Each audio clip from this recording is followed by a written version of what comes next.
Hey guys and horror fans, what's up? You are Claim for Live once again. I'm back for another video, another movie review.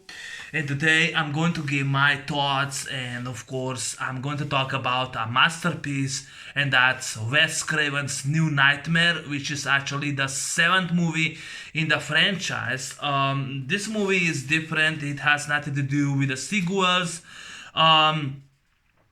So it was released on October 14, 1994, and this was actually budget $8 million, but made only worldwide $90 million. This movie did not do that much in the box office, which is kind of disappointment. But in my opinion, is the third best film. It's one of Wes Craven's best films. It's one of my top 5 favorite Wes Craven films, and I love this movie dearly to death. And I also do have a small poster, which I do love, Fred in this movie, which of course Robert Englund portrays Freddy Krueger completely different this movie. This is what Wes Craven intended to do, more scary, more menacing, more creepy, more darker. I read that Wes Craven he actually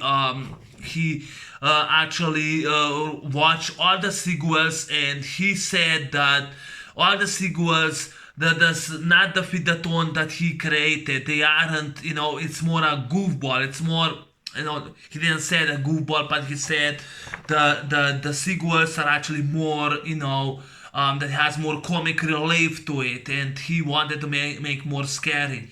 So when Robert Englund signed, to return, because he was ready to do once again Freddy, Wes Craven said that this is gonna be a different Freddy, the different type of Freddy that he actually played.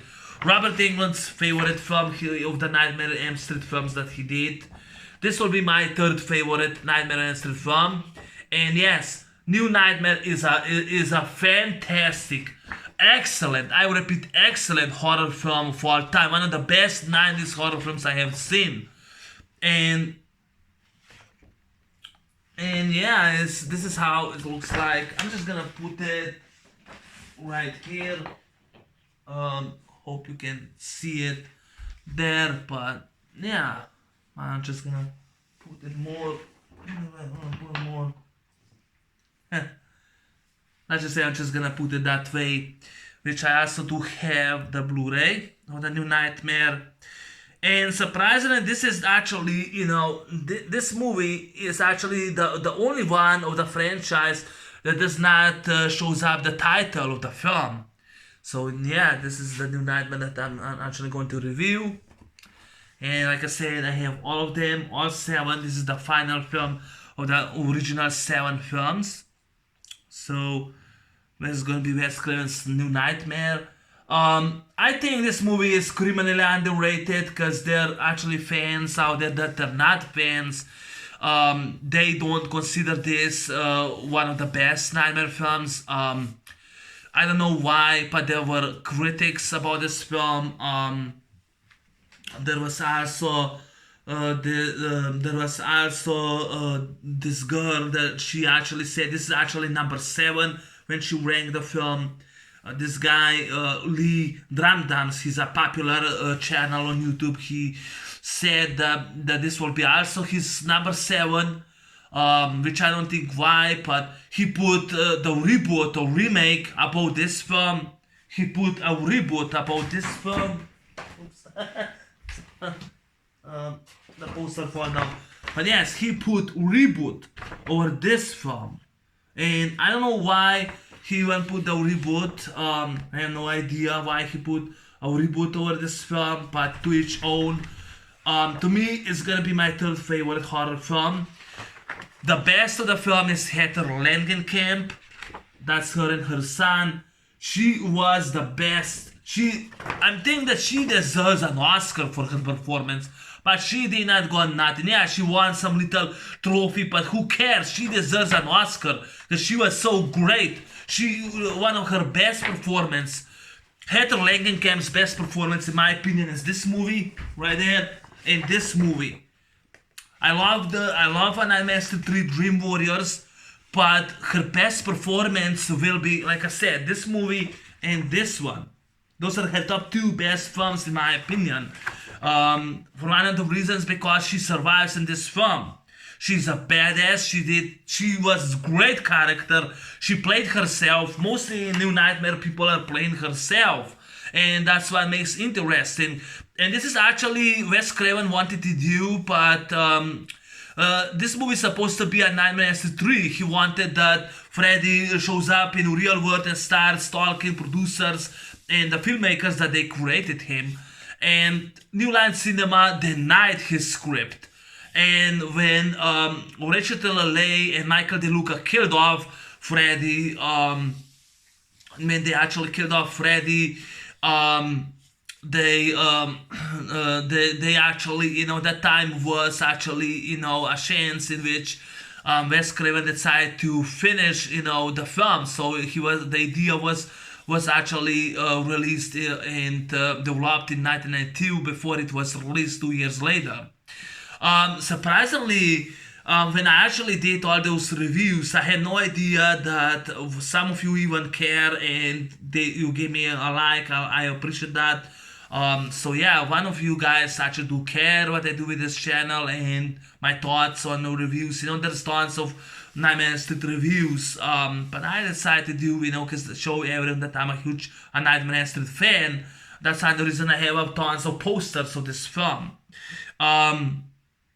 But yeah, someone gave me a dislike on Freddy's Dead, Final Nightmare. Maybe he didn't like the film, but I actually understand. I would have deleted the video and re-uploaded, but because two of you gave me a like, so I appreciate that. So it's gonna stay that video on my channel. But yeah. Surprisingly, Rachel Taylor-Leigh, she was a producer, I think she was from, I'm not sure, I think she was in the sequels, I think she was a producer. She was not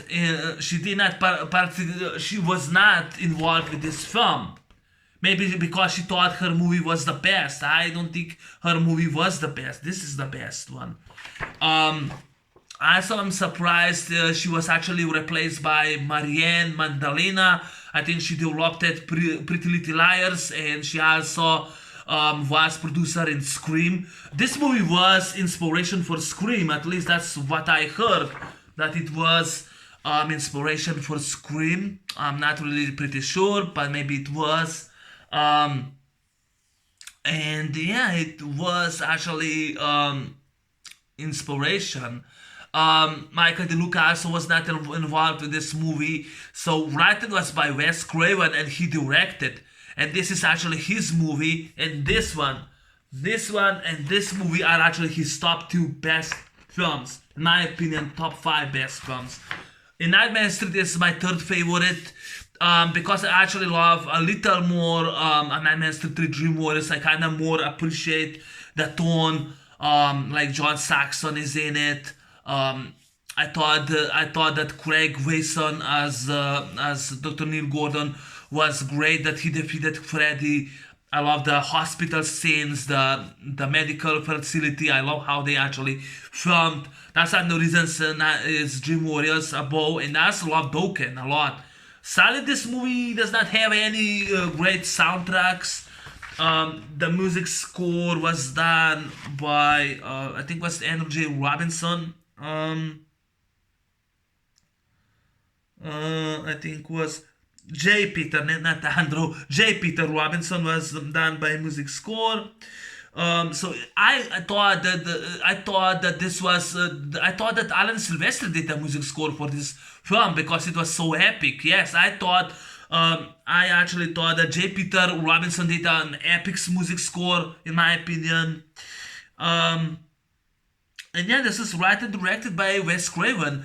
And Robert Shea was in this movie. He played himself, and he really was awesome, in my opinion. Sarah Risher, as the producer, was in this film. Also, she was involved.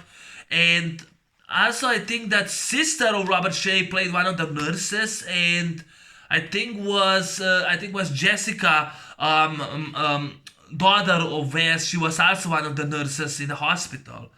I'm not sure. I think was the sister that was punched by Julie in this movie. But yeah, it was just really awesome watching this franchise, and this is actually the seventh one. And I think in my opinion, Wes Craven's New Nightmare is actually a masterpiece. But I do think that this movie really is criminally underrated. Yes, I think it's criminally underrated. Why I say that? Because like Scream was huge successful, has a huge score. I also read that they paint that this movie kind of messed up the box office from Pulp Fiction. I mean, Pulp Fiction has better score, has people praise that movie more. I mean, people say that Pulp Fiction is Bruce Willis' best film. To me, it's Die Hard. To me, it's Die Hard: The Vengeance, his best film. Die Hard: The Vengeance. Live Free or Die Hard, The Last Boy Scout, The Fifth Element, Sin City. Color of Night, I think, is criminally underrated for Bruce Willis. Red, I enjoy. Tears of the Sun, I love. Tears of the Sun is awesome film, Bruce Willis. Those I think it has kind of better tone than Pulp Fiction, but just me. Editor was Patrick Lucier. He also directed My Bloody Valentine, and I'm surprisingly when I actually upload that video, was someone give me dislike on that video too because I gave a positive. I mean, I don't get it, but if this guy is gonna give me another dislike, I'm going to keep re-uploading video until he stops because I don't want to see that he gives me another creepy tone, for not liking the video. I don't know why he bothers then if he doesn't like it. He doesn't have to watch it. But yeah, I think that I'm gonna vote criminal underrated because I think Wes Craven's New Nightmare deserves more to be talked about it. I think that Scream franchise, because now they did the fifth one, is more popular than the Nightmare on Elm Street. That's just me. I think that people more talk about Scream franchise than the Nightmare on Elm Street. Also this is the third one which I have a t-shirt. I always wear this t-shirt. I bought it myself. But my favorite horror film is always gonna be this one. That's my favorite. I know that in Nightmare on Elm Street this movie should be the second favorite, but it's the third one. This is my second favorite, but this is actually the third one. Yes, I said Freddy vs. Jason is actually the third one, but I replaced this movie with Freddy vs. Jason. I know this is the longest film. It's 1 hour 52 minutes long. It's great film. Now to the story. Like I said, Heather Langenkamp plays herself. She actually becomes the target of Freddy. Freddy in this movie, he's actually the jaws of Satan. He's a real menace. He's scary. He's creepy. This movie is horror. It's a fantastic meta slasher film. So Freddy starts stalking Heather Langenkamp. Heather, she gets these strange phone calls and someone hangs up. Her husband Dylan Porter, played by David Newsom, he's a special makeup artist and he's making on a new 7 movie in Nightmare on Elm Street franchise because Freddy has been killed off. While Heather, she lives in Los Angeles, there's a tons of earthquakes, and her wall just like breaks, like 4 pieces, it kind of breaks.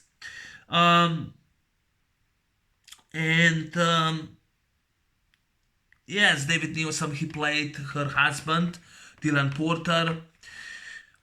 She has not Dylan. I forgot. Chase Porter. Not Dylan was her son. How the fuck did I messed up? It was actually Dylan Porter was played by Miko Hughes. And before I go further, Miko Hughes, in my opinion, was better actor than that shitty actor that played Jacob in Nightmare on Elm Street 5. It kind of takes the tone out of the first movie that this movie was invented. I thought that Miko Hughes, he was familiar with horror films, did a fantastic job as acting wise as the character Dylan Porter. I thought the atmosphere was awesome, it was badass. While Heather she keeps getting this strange phone calls, and also she finds out that Wes is making a new movie about Nightmare on Elm Street, and she has to play once again the title character Nancy Thompson from the first movie. And Wes, when she visits Wes, he tells her that he has this dreams, these nightmares, and he has to write it. And she was the first one that embarrassed and defeated Freddy. She was the first one, and she has to finish what she started. She has to continue, the story. While her husband Chase, he actually gets attacked. He gets killed by Freddy. It looks like he was drunk driving. He gets killed. Julie, she's best friend of played by Tracy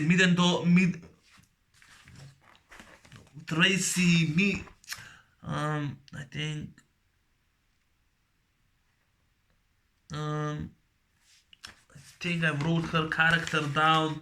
I mean, the actress I can't pronounce her last name. Middendorf. Tracy Middendorf. She played Julie. She actually was the best. She actually was best friend of Heather and a babysitter to Dylan. And she also, she starts having these dreams. Of course, the movie was not showed up, but she's having these weird dreams, and she decides, she goes to the hospital because Dylan has those episodes, and even the TV is not open. It's like supernatural forces are taking over the TV. And Dylan sees all those images from this movie, from the original Nightmare and Nancy, and he keeps screaming. He has those episodes, so she brings him to the hospital, and this doctor, I think I wrote her down, Fran Bennett, she plays Dr. Christine Hefner. She starts believing that Heather is actually harming her child herself. And she's like a real pain in the neck, a bitch. I kind of hate her in this movie. She's such a bitch. And like I said, Heather, she starts, because Chase, he actually dies in a car accident. And she actually goes to the morgue, and that's a really great scene. She goes to the morgue and she finds out that he's been slashed, and she starts believing that maybe a ghost or maybe someone is messing with her, that she doesn't believe that he died that he actually, died in a car accident. And, she keeps having nightmares, and in the hospital, she starts fighting against the nurse because they try to take her son away while he's falling asleep. And and Julie obeys her that Dylan is not allowed to sleep because he's gonna die if he doesn't. She starts fighting, in that time, Julie, she gets killed, in the hospital, in the room. She gets killed by Freddy. Freddy shows up as a ghost, and he goes and attacks her. It's just like in the first movie, Tina Gray, she gets, stabbed, and she gets dragged to the ceiling, and she's being killed.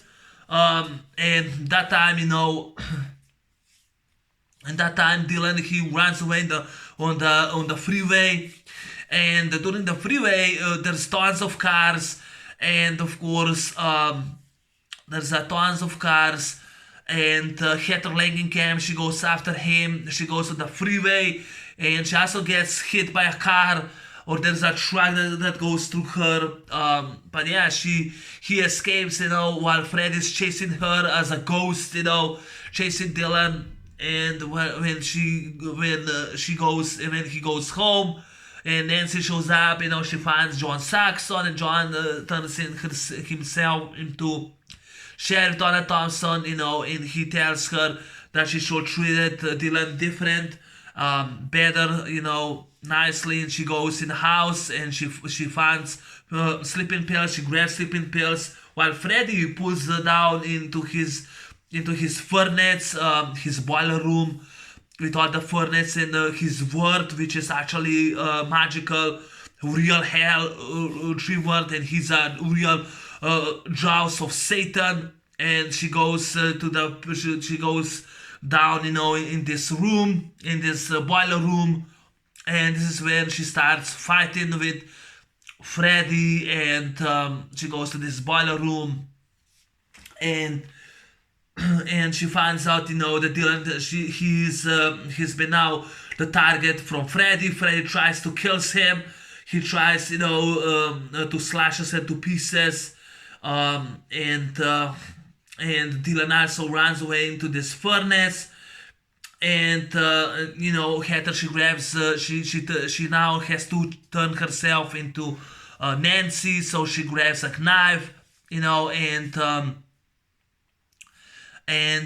when Freddy, he goes, into the furnace and uses that magical long arm, and he tries to swallow and eat Dylan. That was in this movie, when Freddy was a snake, he tried to eat Kristen. In this movie, he tries to eat Dylan, and of course, Freddy attacks, he goes and attacks the adults, and that time, he attacks, that time he also attacks in the boiler room Nancy, Heather.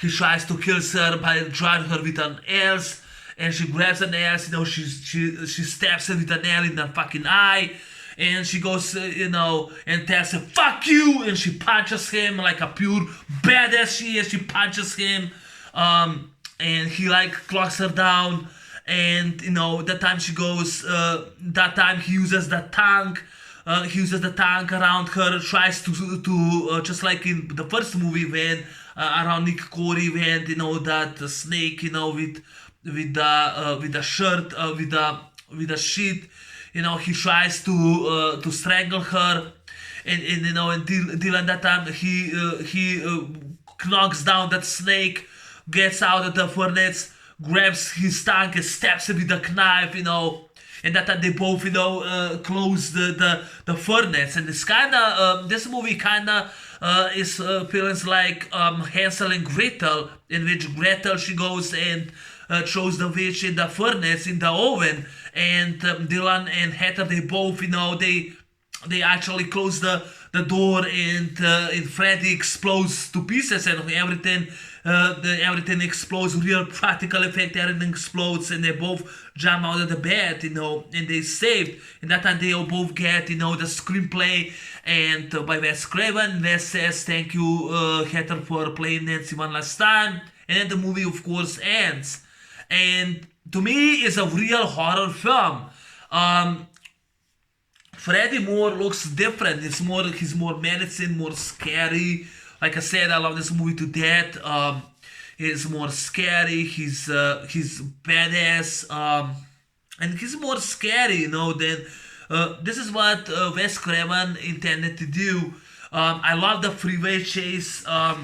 Probably my favorite will be the Freeway Chase, in which Heather Langenkamp, she stands on the freeway. There's tons of cars passing by, speeding, passing by, and that was done for real. So freeway sequence, when Heather ducks for the tractor trailer, for the track trailer to go over her. This was done with a green screen. It took 100 takes to get the shot right. The next day, Heather Langenkamp could not walk. She was sore from and exhausted. She actually was exhausted, from the freeway chase, from the freeway scene. It took 100 shots to do that right. And like I said, Heather Langenkamp did a great job. She was great character. She turned herself into Nancy on the end because her hair actually becomes gray. I think she pushed or punched one of the nurses. I'm not sure. She fought for her son. She won the battle. She defeated Freddy. She was a badass. She was a great character. Heather Langenkamp is fucking underrated. Gallica Dodd got all the awards. What did got Heather Langenkamp? No Oscars, nothing. Amy Fox or Megan Fox, she gets tons of awards. She's a shitty actress. Or Ronnie Mara, or that bitch slut that she played in the remake, But what did got Heather Langenkamp? Nothing. What she got for this performance for this movie? Or her performance for this movie? Nothing. She got nothing. I think she's better than I think Heather Langenkamp is better than Megan Fox. I think she's better than Gallica Dodd. I think she's better than Meryl Streep. I think she's better than Catherine Zeta-Jones. Yeah, from Zorro. Fuck Catherine Zeta-Jones and her shitty Oscar. She's a shitty actress, in my opinion. Or Meryl Streep, she's a shitty actress. Or even Megan Fox, she's a shitty actress. Or Rooney Mara, a shitty, horrible actress. Gallica Dodd, she gets tons of awards and Oscars for the fucking Wonder Woman, and she sucked as Wonder Woman. What did got Heather Langenkamp? Nothing. What did got Amy Steele from Friday the Part 2 and April Fool's Day? She was much better actress.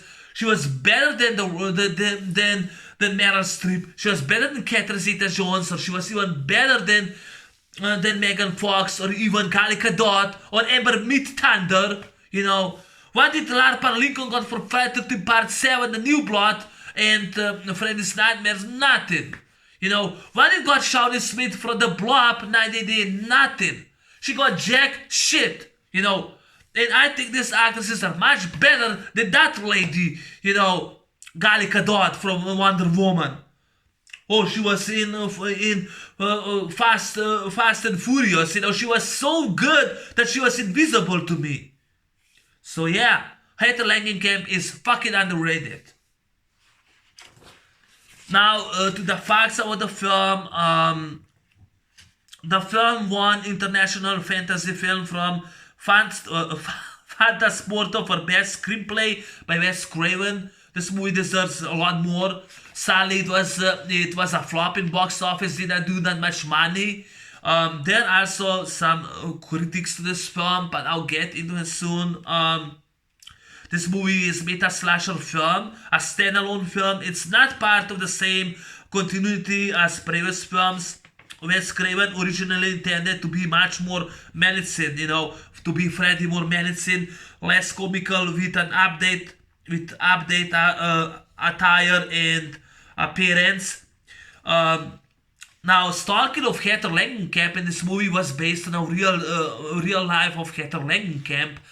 Wes Craven asked her if he could put those stalking in the film, and she gave him her permission. She gave him her permission.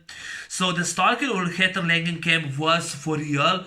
I'm surprised that these horror actresses, they actually really did got stalker. I'm surprised Amy still didn't got a stalker. But Adrienne King from the first Friday 13th, she got a stalker.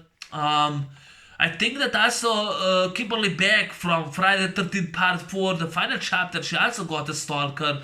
But when the movie ended, that then stopped because she got the strange phone calls, but someone hung up and someone was keep watching her while she was jogging around the film locations.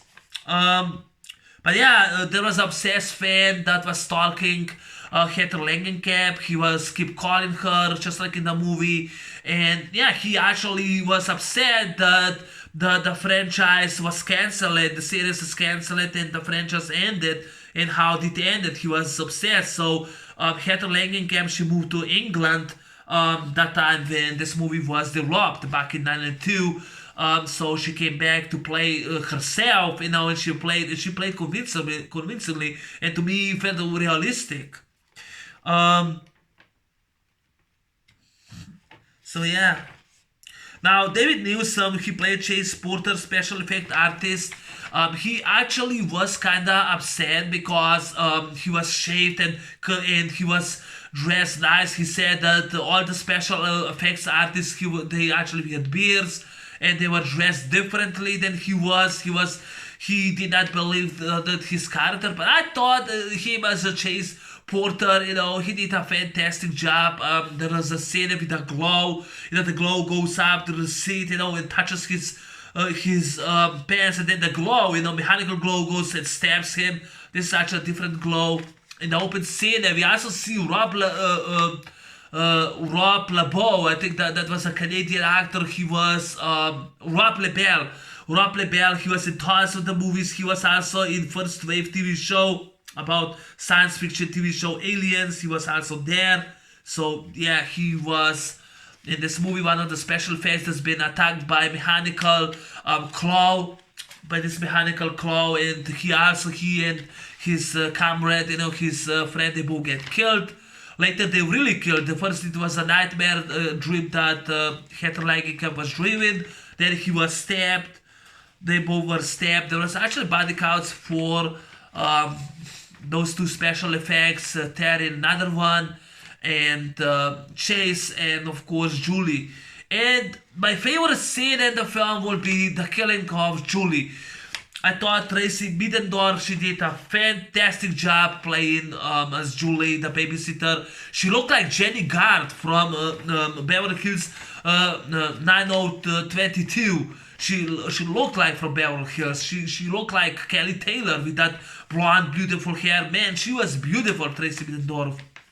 I love the movie to death because it's actually scary, dark. It has a dark tone. It's more realistic. The Freeway Chase was outstanding. The Freeway scene was outstanding, realistic. I love the Freeway Chase scene. Fran Bennett, she played Dr. Christina Hefner. She was okay. Bigger Hugh steals the movie as Dylan Porter. He was a badass. He was awesome. He was in that movie, Stephen King's Pet Sematary. Not a fan of that movie. I prefer Graveyard Shift above Pet Sematary. Not just me. Also, Wes Craven based Dr. Christina Hefner on former MPA ratings chief Richard Hefner. He had clashed many times with him. But I thought Fran Bennett, even though I hated her, she did good as Dr. Christina Hefner in the movie. Dylan Chase Porter was based on David Leroy Anderson, Heather's real husband. Both he turned down the role, even though he was a special effects artist. He turned down the role, but he was offered the role, but he turned down the role. Working title for this movie was A Nightmare on Elm Street 7, The Ascension. I'm glad they actually changed to Wes Craven's New Nightmare. The earthquake that you saw in the movie, those are real. There actually was a real earthquake, the earthquake was a real footage from earthquakes, structural damage based on 1994 Northridge earthquakes. If you remember Escape from LA, I reviewed, played by Kurt Russell and John Carpenter. They actually were focusing that time on earthquakes because back in 1994, Los Angeles was hit with an earthquake. So they actually used the real earthquakes in this movie. So that was for real. They used the real footage.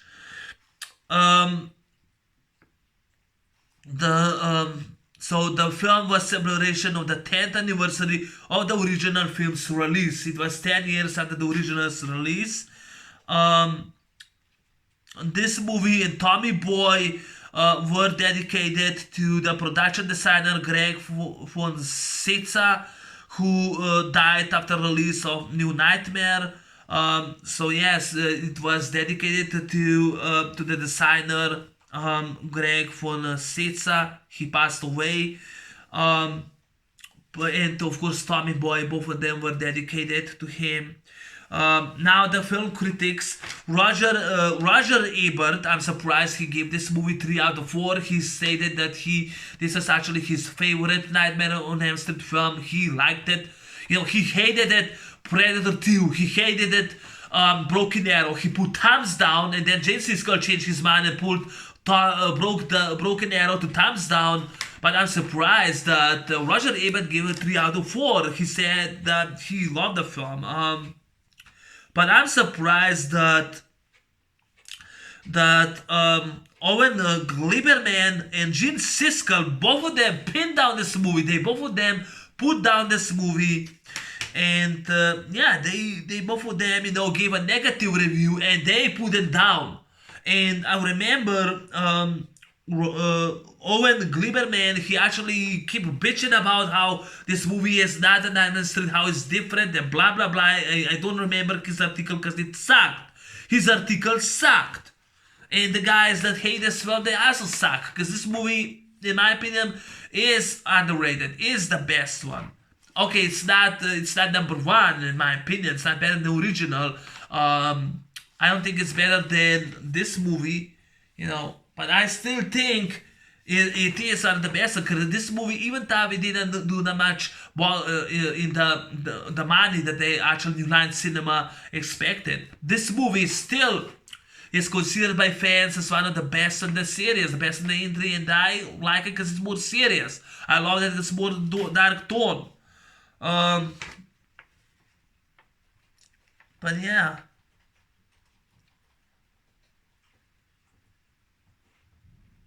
The nurse that gives a sleeping pill to Dylan, that was actually Robert Shea's sister. I also didn't know that Heather's son died. Daniel was actually the name of her son. I think was a brain tumor. He died at age 26, so rest in peace. And I'm really feel bad for the actress, for Heather. Angelina Jolie was considered for the role of Julie. I don't know what happened. I'm glad she wasn't. Tracy Middendorf and Julie did fantastic job in my opinion. Climatic Tango scene took 2 days to film. Tuesday night was on Chase's funeral scene. There's a blonde young lady with glasses. You have to pay attention to see her when there's a funeral. And also Nikori, he had a brief scene. He played in this movie. He played Rod Lane in this movie. So he was in this movie. From this movie, he has a brief scene. And Amanda Weiss from the original film was approached to be in a film, to have a small role in the film, but she declined, due to a very low salary. So yeah, so those are the facts. I love this movie dearly to death. It's one of my favorite horror films of all time. Yes, one of my favorite horror films of all time. I'll put probably top 20, but still top 5. There actually is this movie, this one movie. I also then put John Carpenter's The Thing, and of course Stephen King's Graveyard Shift, and Friday the 13th Part 2 I put in my top 5 favorite horror films. But yeah, Greta Langenkamp, she did fantastic job. She did a great job. She was a strong character, strong lead, badass, everything practical done. Wes Craven did fantastic job directing this movie, directed this movie, his best movie with original Nightmare Street, I think that people put Scream above now, but you know what? I'll put a Nightmare Street as my number 1 favorite horror film of all time. I talk about 1 hour long film, but I love New Nightmare to death. But that's my movie review, New Nightmare. Thanks for watching. Take care, and we'll see you next time. The next video, and that's gonna be a remake. So stay tuned. I'm out. Peace. Take care. Bye bye.